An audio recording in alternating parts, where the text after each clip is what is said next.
Good morning, Hallowed Haven family. This is After Dawn, the show where we sit down to have a cup of coffee with the cast, crew, and creators behind the Hallowed Haven Studios productions. I'm Sol, and I'm joined by my co-host, Vironz.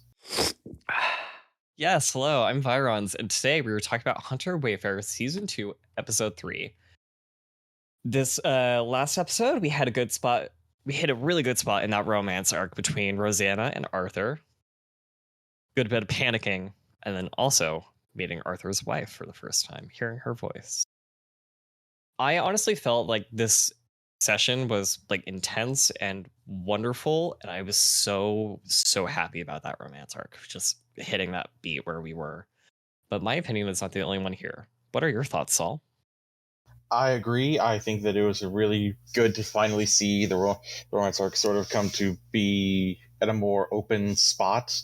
But I also think that the way that it was handled has left everyone a little emotionally raw, which I think is one of the best places for storytelling.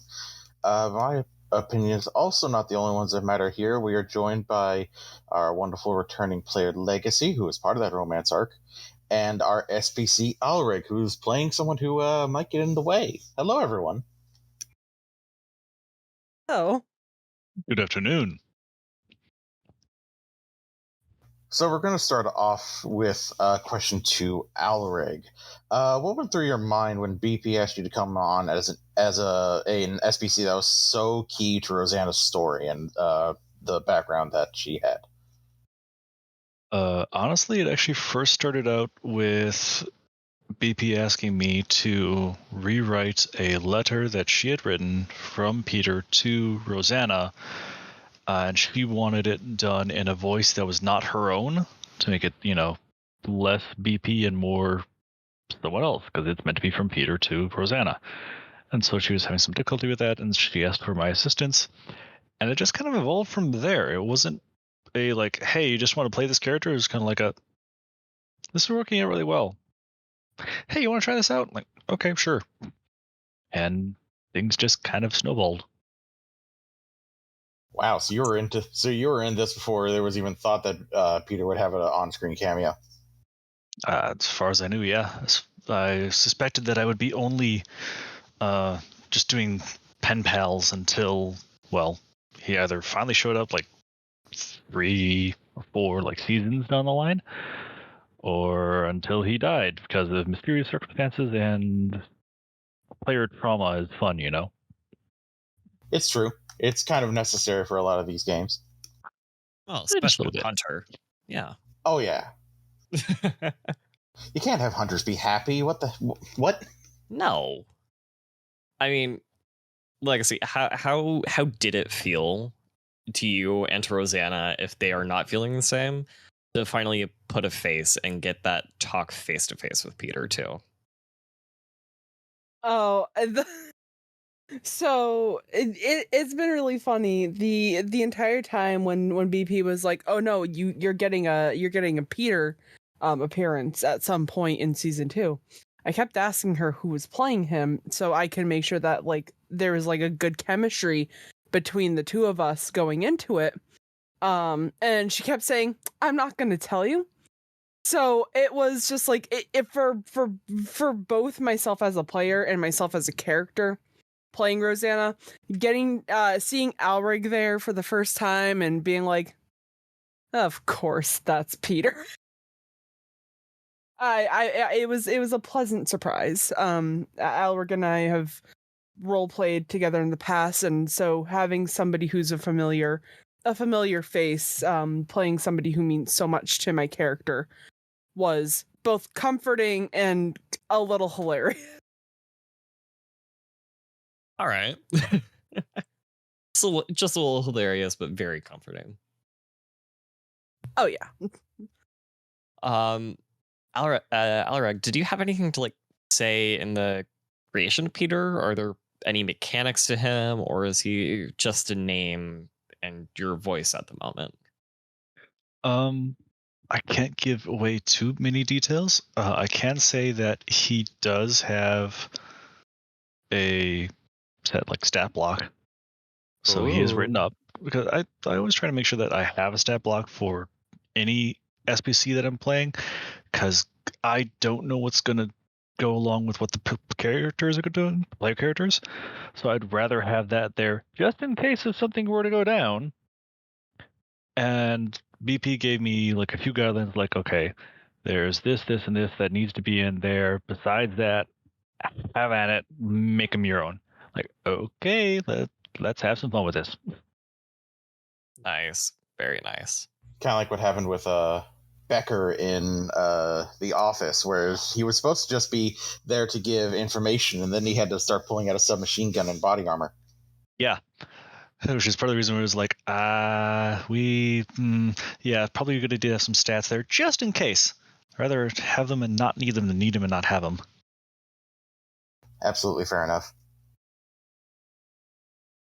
So, Legacy, we've seen you in a few different games at this point. What kind of pace do you generally prefer for games? Do you like the faster pace where you can show off more abilities and get a lot more rolls in, or the slower pace with more character moments? What's your preferred pace? I do like a lot of character build up. I think that like in many ways the development of character and the character relationships are more important than like the fast action, like fast pace, like combat heavy stuff.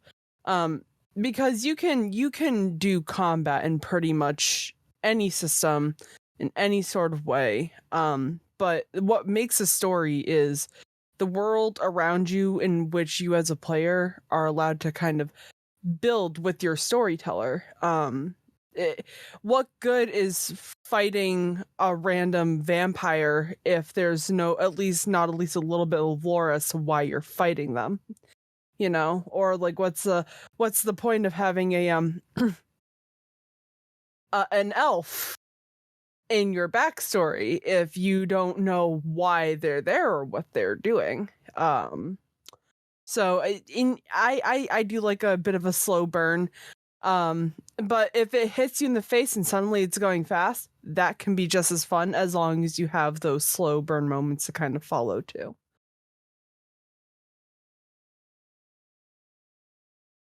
I'm very much inclined to agree. I think that the best part of any RPG is the story, not just how many things you beat to shit or how fast you did it.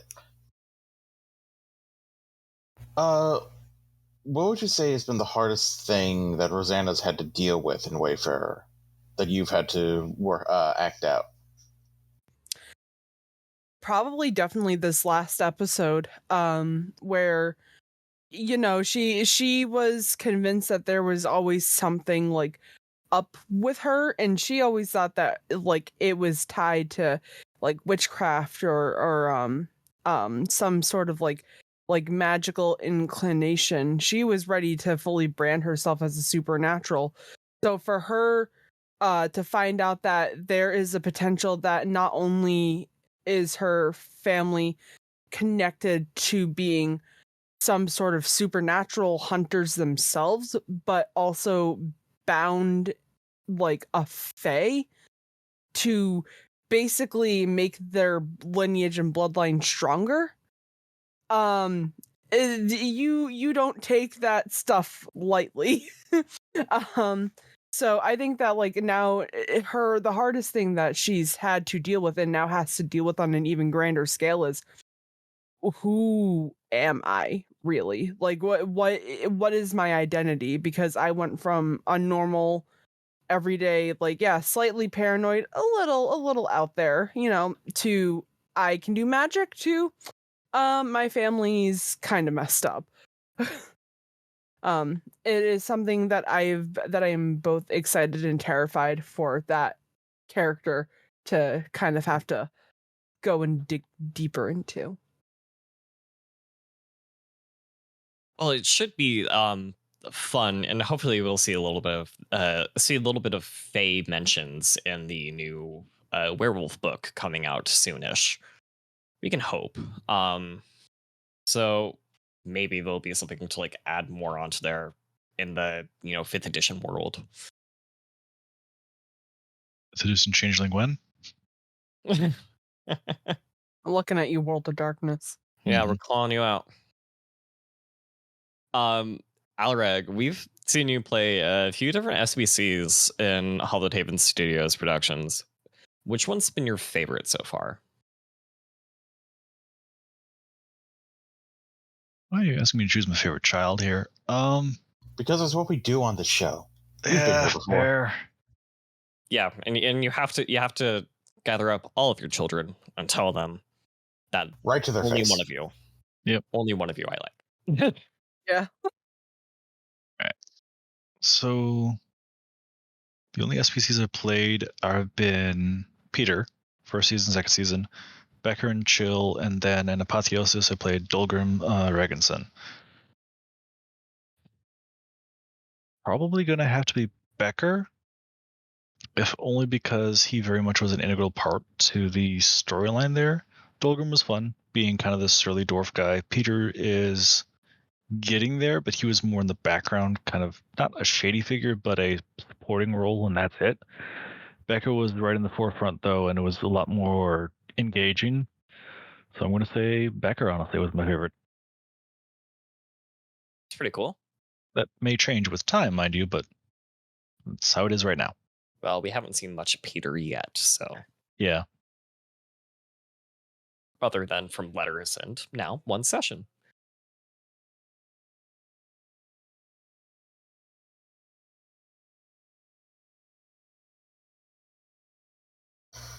So I have an important question for both of you. Oh, no. Uh-oh. If you could only eat one kind of candy from now on, if all other candy was banned, what would that candy be? It'll Would only it be the be strawberry creams? or eat. Eat.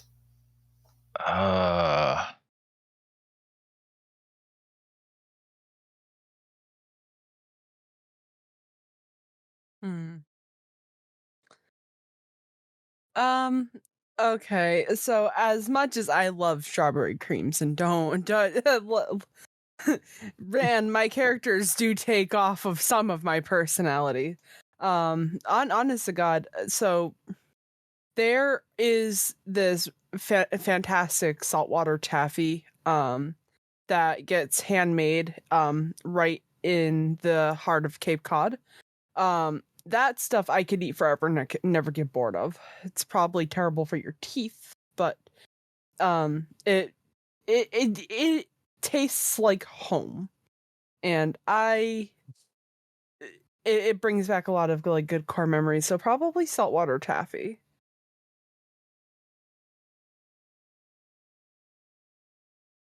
For me, if I could, and if I could have no horrible repercussions from it, Twizzlers. If I get repercussions, though, then it would have to go instead to what are they? Oh, god damn it! The small junior mints. Junior mints. That's what they are. Oh, junior mints are amazing too. That's Yeah. correct. I would do. I mean, I know I'm not the one the question was asked to, but I'm gonna say I would choose a Heath's toffee bar because I love toffee. I love toffee. What about you, Saul? Because I am a glutton for nostalgia, orange slices, like the candy orange Oh. slices. Yeah. Oh, yes, those are good too. Used to do those with ice cream. That's a Terry's Yeah. chocolate orange. I would do that with just reminds me of Christmas, honestly. Oh, one of the oranges that are. Did you have to bang on something in order to crack them open? Yeah, Yeah. Man. Yeah. Yeah. I love them. What are you doing? I'm making sure I can eat my chocolate. That or treat it like just this orange that you just took the peel off and just eat it like an apple. You Yeah, pretty savage. much.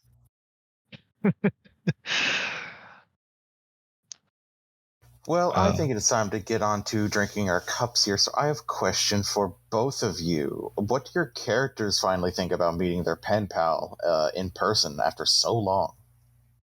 Damn, she's cute.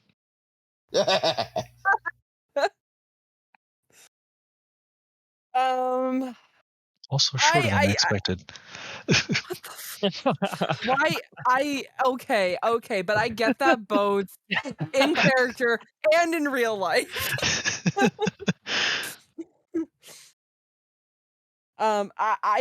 She was just like, if I could just chalk it up to two things, it's holy shit, he's tall, and and why are my palms sweaty? Why is he making me nervous? He made her absolutely 100% nervous, and I'm not gonna fully explain why, but well, I I wonder. Gotta keep a little mystery and a little bit PG. At least PG-13. Sorry, she's too pure for that. Yes, it's pure as the, Irvin Snow. Pure as the white of her OnlyFans.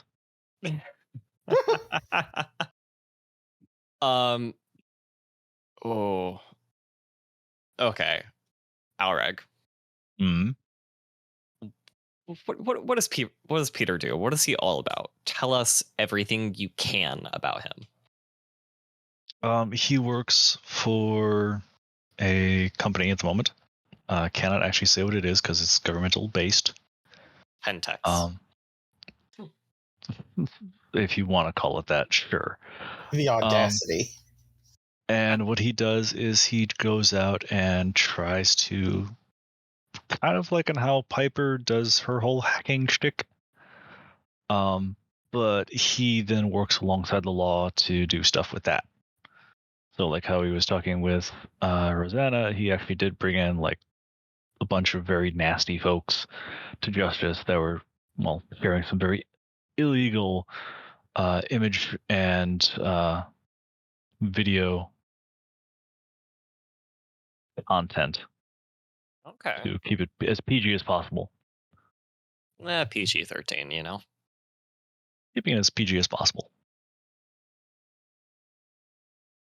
Also, it's can be slightly triggering, so again, keeping that also to the PG side of things too. So, yes, that would be a good idea. Of course. Besides that, he does some accounting stuff. He's pretty good with finances and things. Enjoys a good run. He owns his own house. He lives in Florida, so he has to deal with crazies all the time. I'm sure he's probably been threatened by an alligator once or twice. Because Floridians are known to do that. Oh yeah. Or some drunk person just eating in the middle of the road.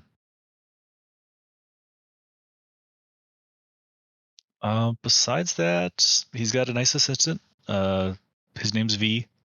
Not Victoria, mind you, different V. Can't actually say their name because, security reasons, governmental stuff. Gotta be secretive. But yeah, that's about it, really. Okay. So, I mean, gonna be honest, still a lot of mystery, but we need to keep it. Yeah, so it makes him so alluring to Rosanna. The devilish handsomeness and the air of mysteriousness. He is a man of mystery. Well done. Oh my god, her pen pal's Austin Powers. Ah, Jesus. He's not that hairy on the chest, but anyways. Just he's also not that corny.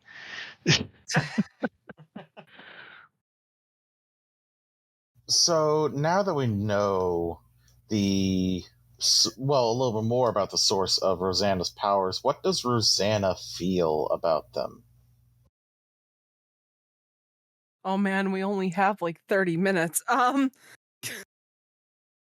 we are always able to go on longer. Do not worry. There have been some pauses we can take out. We have the time restraint of there's other things going on at the time of recording, but Well, I think so. Her feelings on it are right now as complicated as they can be. Obviously right now she's dealing with a couple of things in lieu of her powers that had come to light. One, that her twin sister is not only alive but working for but possibly working for an organization that she has some not so great ties with. You know, her powers aren't even hers and hers alone.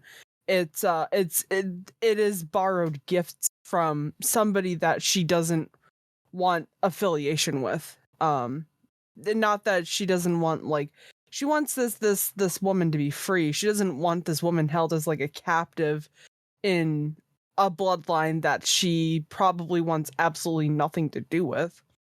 And even down to like the fact that like the bow that she carries with her isn't even hers. It was supposed to go to her sister. So I think that like right now she's in panic mode. Finding out that like a big chunk of who you are is not actually who you are. I think that could send anybody into that type of like hysteric like panic mode.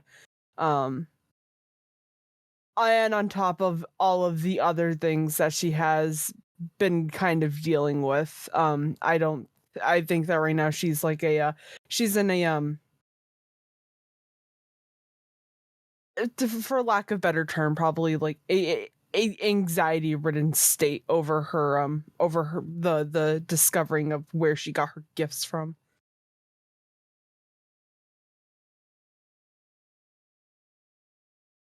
Understandable. So, Alereg, do you think we'll be seeing more of Peter in the future, or do you think that this was just a one-time meeting? Oh, I certainly fucking hope this is a start of something.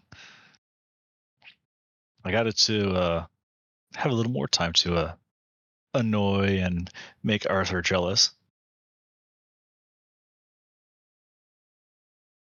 God, when they meet, it's going to be an absolute train wreck. It'll be great. It's going to be, well, hello there. I've heard quite a bit about you, Mr. A. Just the other seething rage on the other end, like, oh boy. Yeah, just nothing but grumbling from Arthur.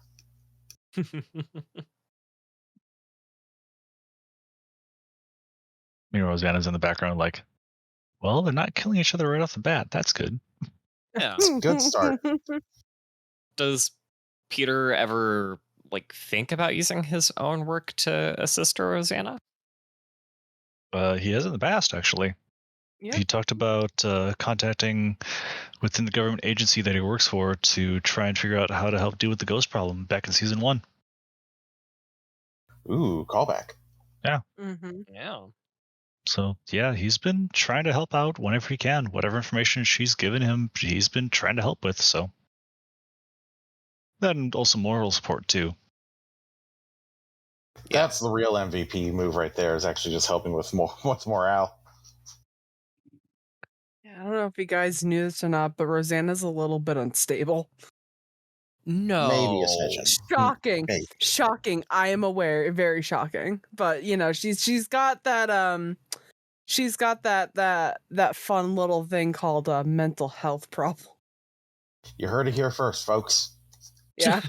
So are you saying that if she was a vampire, she'd be Malkavian?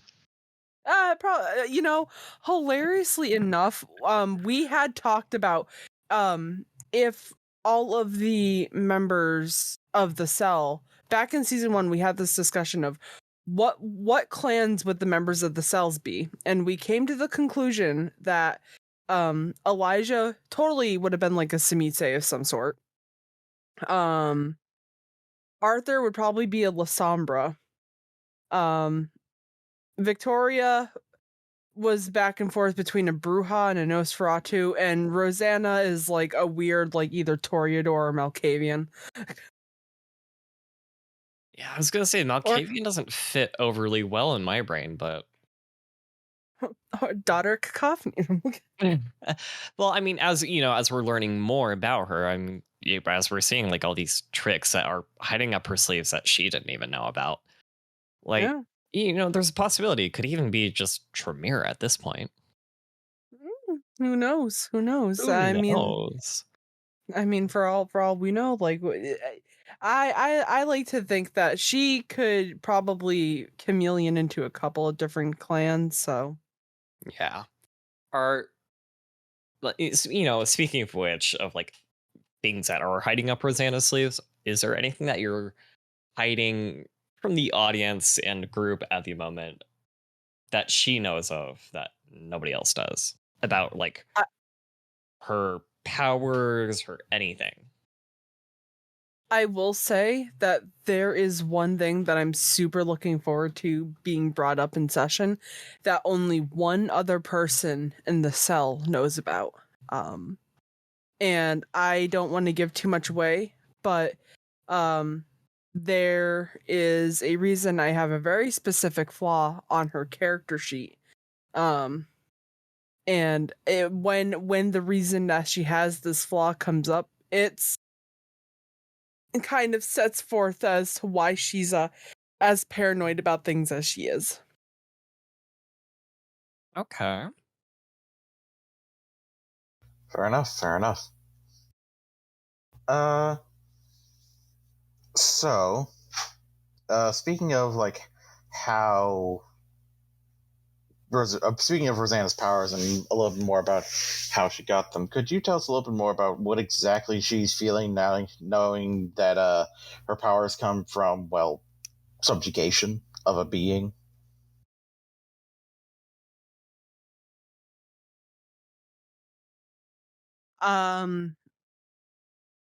Very low. Well, because like I said earlier, she's dealing with the she thought that there was finally something that like made her an asset or an ally or like a really like strong ally to a team. And then to find out that it is not hers and it's somebody else's and her family stole that from somebody else. Um it, it I feel like anybody would feel like low after that because the way that you exist in your life and the things that you know are suddenly, well, now you can't make any assumptions because what do you know? Like if there is only if there's something that's like on a like a generational like basis, like this Fae only activates for twins.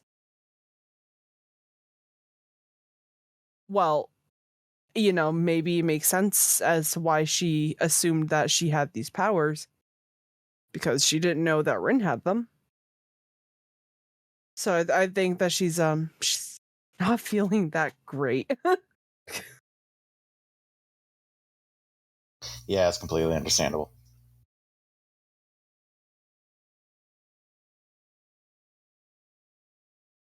All right, well, I think it is time for us to move on to Spilling the Tea, the much more freeform segment with questions tailored towards the WTF moments, the controversies, the love interests, which might play a little more here. So we actually will invite you to ask questions of each other or to ask questions of us as the interviewers. I'm going to start off with a question to Alereg.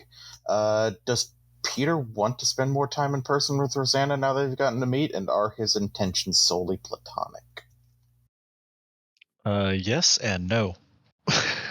Ooh. In that order. He finds her. Oh. Well, he's been talking with her for the past 5 years. You don't really have a pen pal relationship like that if you're not at least somewhat interested in the other person. Whether that be upon their daily life, what book they're reading, etc. You just like their personality.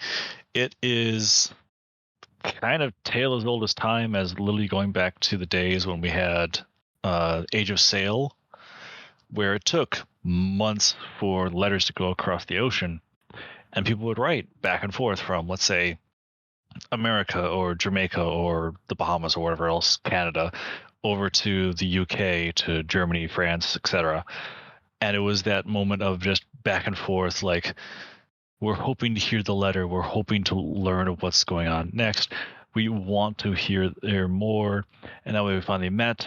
We don't want to stay apart anymore after that. We've done that, been there, done that. Fuck that noise anymore. Let's try and meet up more often. Yeah, I mean, that's fair. That very understandable.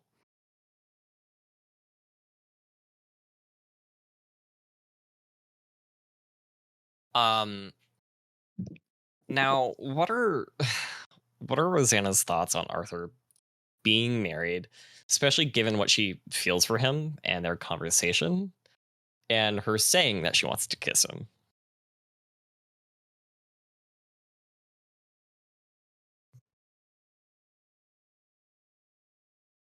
So her thoughts are complicated on the situation.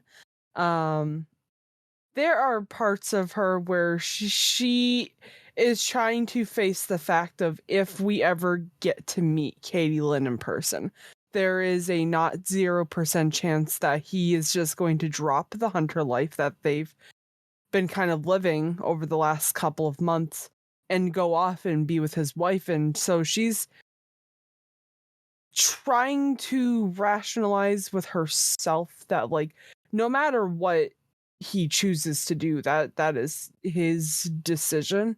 I definitely think that there are going to be some more complicated feelings, especially as we go along, because she finally kind of like was like, what the fuck, Arthur? uh Yeah. yeah.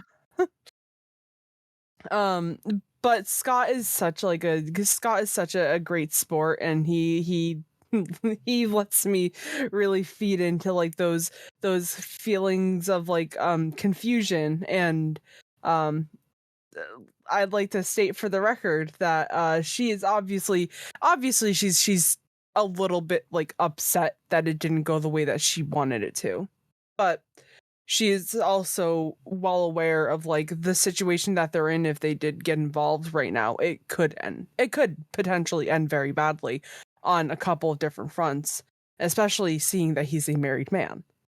Now, Yeah. if it's a legal marriage or or if they're just going around saying that they are husband and wife without making it any like legal Well, documentation. that is a bit harder because of the cult.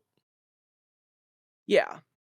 So it's also a thing of like, is this a legal bound marriage, or is this just you're saying that you're married, but you never actually went and like legally did the thing, so you don't have anything tying you like to that person.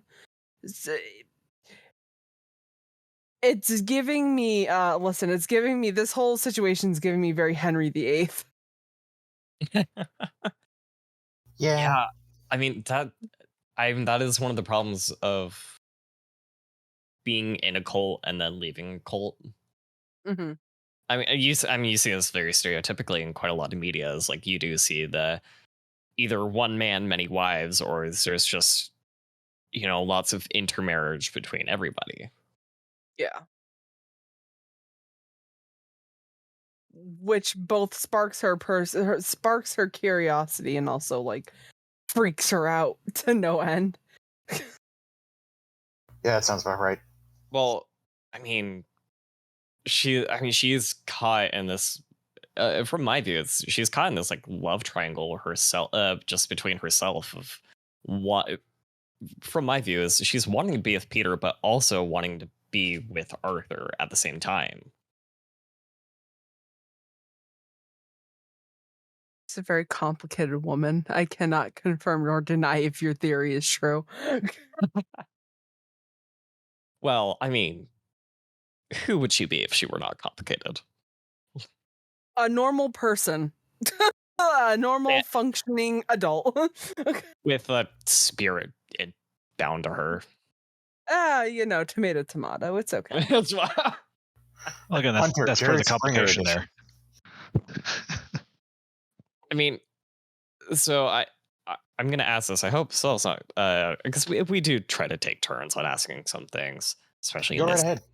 Okay, because I'm really curious because I love World of Darkness, Umbra, and werewolves, and I just love everything about it. I mean, we understand that she's wanting to.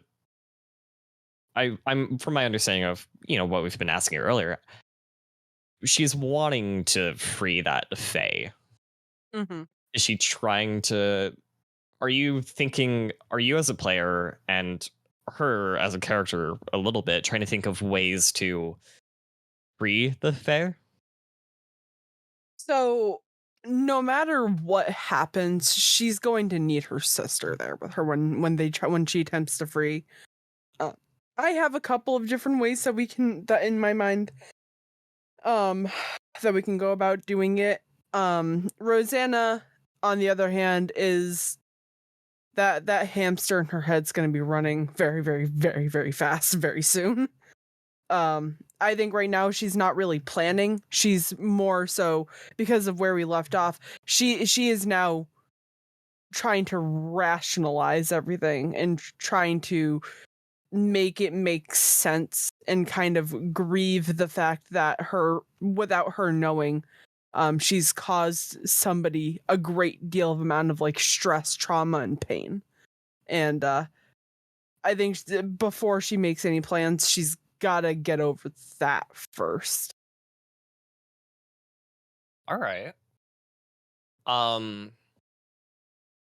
mean, would you say that like ignorance would have been better for her? Or do you think the not knowing where her powers were coming from would have kept causing her anxiety?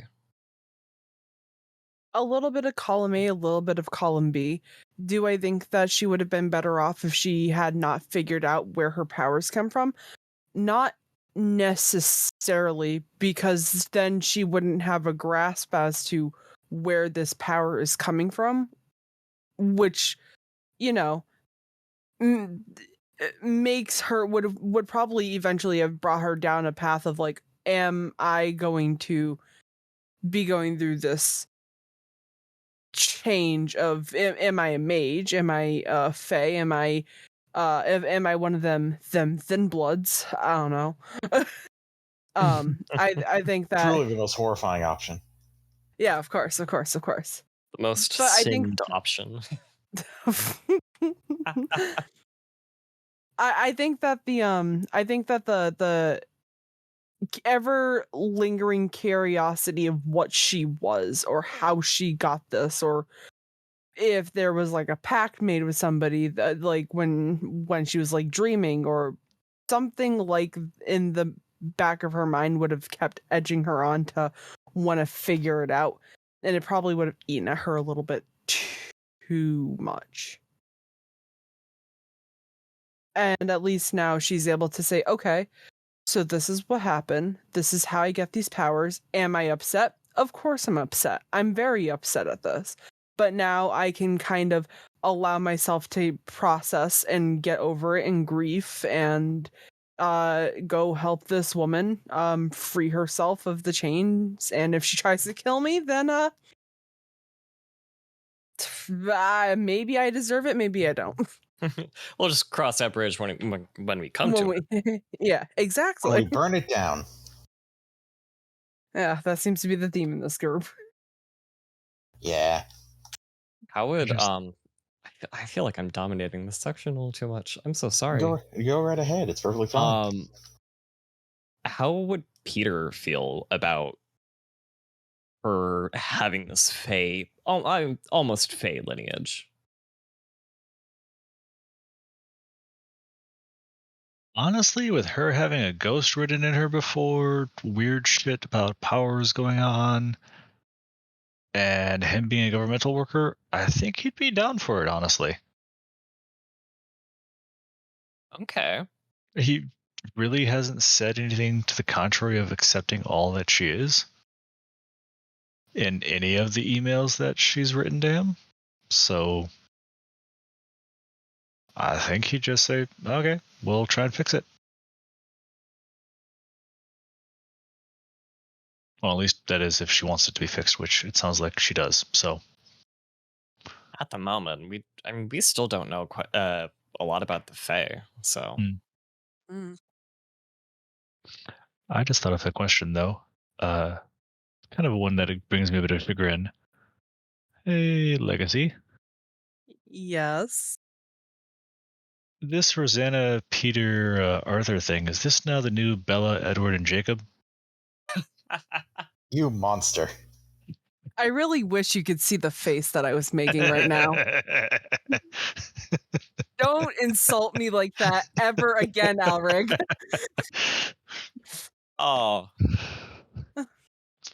First of all, neither one of you are a werewolf or a vampire that I know of. I mean, listen, we have theories about what Peter is, okay? Well, that I and what still, Arthur is can change too. So yeah. Um, Arthur right now, is a faithful hunter or a fate finder or whatever they're called in the book, and who knows? In like 3 sessions, he could really be a pain in Rosanna's ass. Anything's possible. faithful hunter, unfaithful husband. Shit. Yikes. Yikes. You heard it here, folks. oof. Yeah. Scott, I know that you listen to these. There you go, my friend.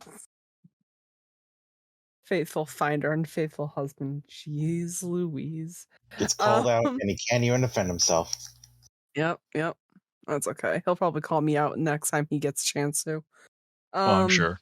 No, probably.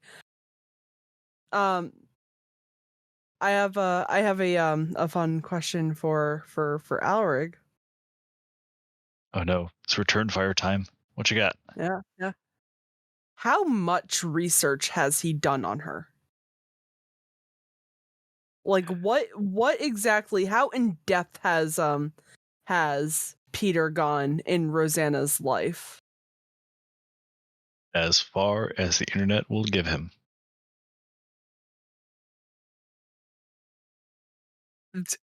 Depending on where you're looking on the internet. That's a lot, I know. Remember, he's got 5 years to do this now, doesn't he? Yeah. Uh, we do know that he is aware of her side gig. Yeah. She wasn't aware that he knew. Nope, not at all.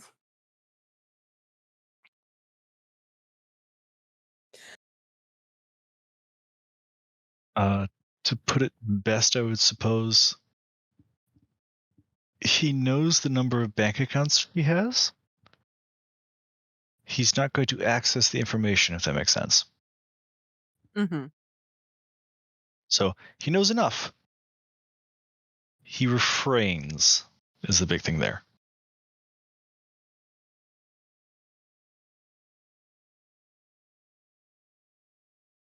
All right, I can get behind that.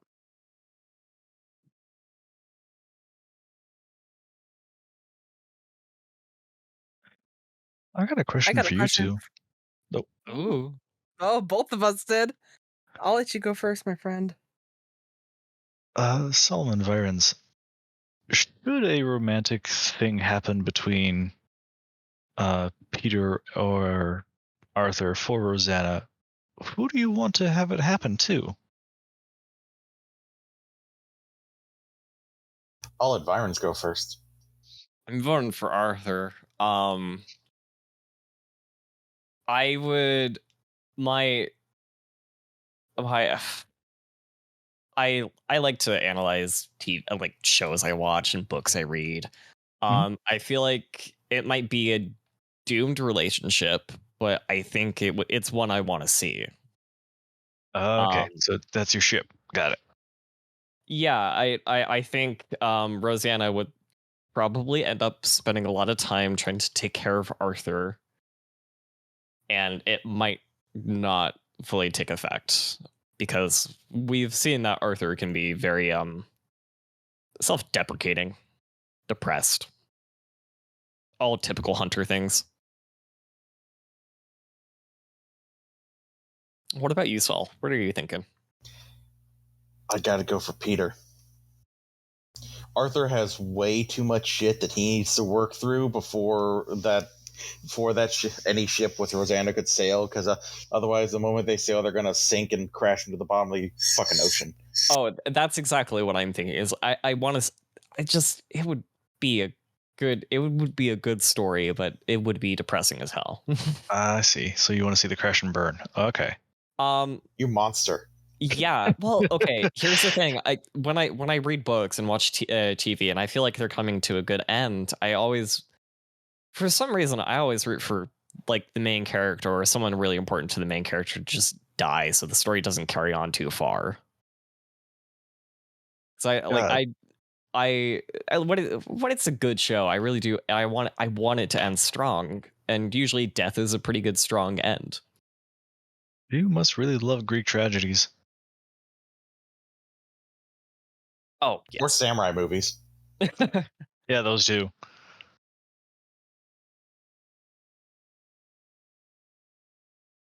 Okay, Legacy, what you got? Oh, you literally asked the same exact question that I was going to ask. Okay, well, of course I think we're composing a document for this. Do we have any questions for BP? Other than what the fuck, BP? Oh, man. Sold the question right out my mouth. It's a very important one. Don't worry, we will ask it, but we need to know other things. Yes, here's my question for what the BP. fuck. Here's my question for BP. Who does she ship the most? Oh, yes. Because she's got her player and her SPC. I want to know what's going on in that little mind of hers. Who does she want to? Because like you see her posting, you see her posting on the Twitch, like on the HHS Twitch, whenever stuff happens within the game. I want to know who she wants, if it ever happens. Who she wants Rosanna to take on a more romantic. In before she says Isabel. Yeah, it has to be between the two guys here.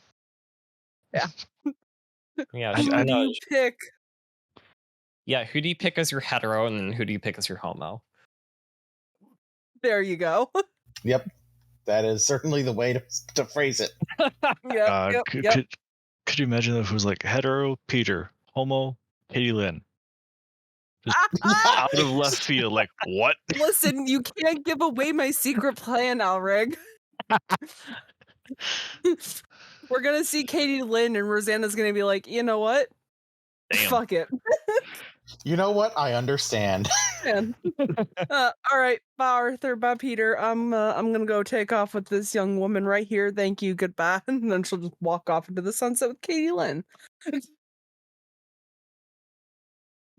Katie Lynn then leaves Rosanna for the speaker. Oh, just a chain of tragedy. And it really would be a Greek tragedy right there. God. I've actually read that one. Oh, I thought of a question for you, Legacy. Just because this is just something that happens. I in our pre-shows and our breaks. Do you like using the power of boobs? Because you do that a lot. I don't know what you're talking about. And anybody who's ever seen an in before, like pre-show or like the in between, like after, like during our breaks and everything, you don't know what they're talking about either. Okay. I did think it was kind of funny that the moment that the Fae was just like, well, she didn't. Well, the one I saw didn't have her tits out. You're just immediately just like, nope. Rosanna was just immediately covering herself. I plead the fifth. Oh, wonderful. All I'm saying is okay. Like I've had this discussion with Scott a couple of times. There is just something so perfect about like women who dress up like this, and then will actively say, "Not for men, only for other women." And that's where I'll leave that at. Who doesn't respect the power of boobs? Boobs are great. Boobs are fantastic. This is coming from a gay man. Boobs hold a lot of power. Listen, this is now HHS After Dark. Boobs are fantastic. I feel like at this point now, Peter has to clap back by just unbuttoning the top 3 buttons of his shirt now. Oh yeah, because both you and so Yeah. we're getting a piece of art of the main Wayfarer cast made. And I have to laugh. The guy who we're commissioning out, his name is Daryl. Daryl is a fantastic artist. He's done a bunch of character portraits for me in the past. So he was super excited when we had hired him out to do this picture for us. He sent me like the sketch of all of the bodies, and you see Arthur, who looks like a normal guy, Isabel, who looks like a normal girl, like Piper, who looks like a normal girl, and then you see his pose reference for Rosanna and what look like 2 mountains on her chest. Can confirm. And I'm like, Daryl, what is this? And he's like, I just need an accurate representation, and this is all I've seen from you so far. Absolutely love that man. Fantastic guy. That is bit of a sarcastic asshole. That is wonderful. Fantastic.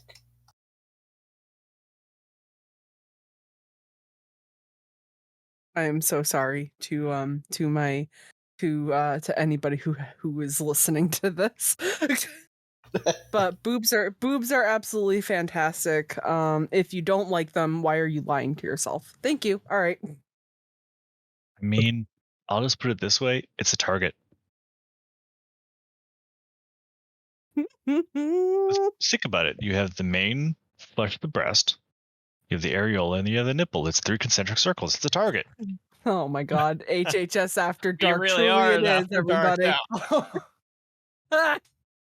Oh God, I'm gonna have to clip this. We're gonna put it online. Everybody's gonna laugh. And it's gonna be great. And YouTube's gonna be like, Perfect. what the hell? I'm so sorry, Solomon. I'm used to it by this point. Yeah, I mean, I don't know what you're talking about. it's just 3 children here. It's 3 children and then 3? Saul, who's being our adult. We have a chaperone now. Hey, yeah, guys. I think you're forgetting about our chaperone of tonight, the big bear upstairs. Thank you. Oh, Craig. Yeah. Yes. For those of you at home that don't know, Craig is the recording bot for us. Yes, he is.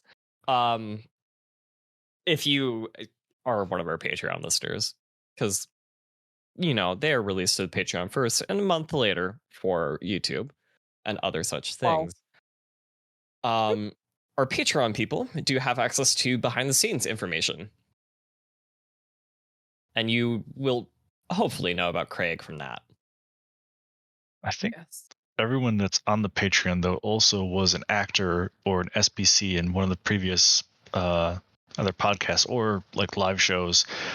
So I think they would even know then. So we're telling this information for YouTube. Yeah. We have a couple people who have never been a part of an HHS show that's that follow us on Patreon, and to those people, we appreciate you. We love you. Don't be a stranger. Come and join a show if you would like. We welcome all. So, or just come and hang out with us, or just sitting in general. We love your support. It is amazing. Mm-hmm. Now that we got all this brown on our noses. What? And now that we're done talking about breasts, I think it's time for us to go ahead and wrap this up here. Oh my God. Oh, we're doing some breast wrapping now? Well, I guess it is Yes. LGBTQ month. Help me, Patreon, help me. Get me out of here. Get me out of this little box, please. And thank you. They'll Why be are you able in to a help you box? out. They'll be able to help you out around Thursday because these episodes are dropped Thursdays at noon for the $5 plus tier and released to the public a month later. So if they don't get to you, the public will. Don't worry, Legacy. Great. Ooh. Oh no. That think sounds so That's bad. worse. That's worse. That is worse. So think about subscribing so you can be up to date with your talk news for Hallowed Haven Studios, or so you can help Legacy escape this hell. Please. Thank you for listening, everybody. I'm Vironz. And I'm Saul. Goodbye. Goodbye. Oh, that got so derailed.